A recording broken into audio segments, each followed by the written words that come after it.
Hello, hello. Do you think you're worthless?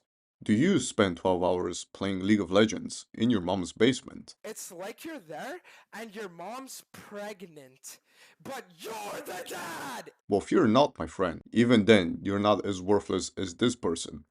I got a very interesting email, and it reads as follows.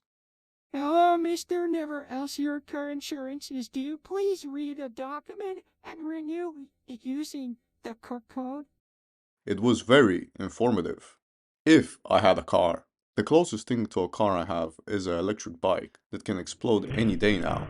So just like any reasonable I have person, to go to seeing this work. email, I launched my virtual machine and I took a screenshot of the QR code because I have no phone with QR scanner, and I got the link from QR code scanner online. After pasting the link, I got redirected to a Microsoft login portal. Nice. But hold on, look at the URL. It doesn't look anything like a Microsoft page. This is because it's a phishing campaign. They're trying to trick people into logging in or giving them the credentials so they can harvest them later on. In this scenario, what normally you should be doing is report them to the DNS and server provider. If you're a normal person, do you think I'm gonna let this slide? Hell no. As a person with superiority complex, I must exert my masculine urge, and in this case is by dominating this poor Russian hacker. First, I started by doing my passive reconnaissance. I got his DNS and server provider. After that, I tried to snoop around the HTML and JavaScript content, trying to get some sort of API key. No luck. Everything is just spaghetti, and unlike a white woman married to an Italian, I'm not breaking that spaghetti.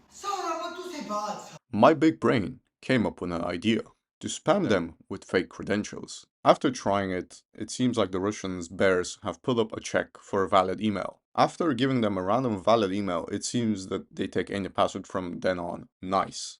But before we make their database look like Asmongold's room, we want to change the email address, as easily they can filter out this one. For this purpose, we can use burp. And no, not the burp you give out after eating bananas with Sprite.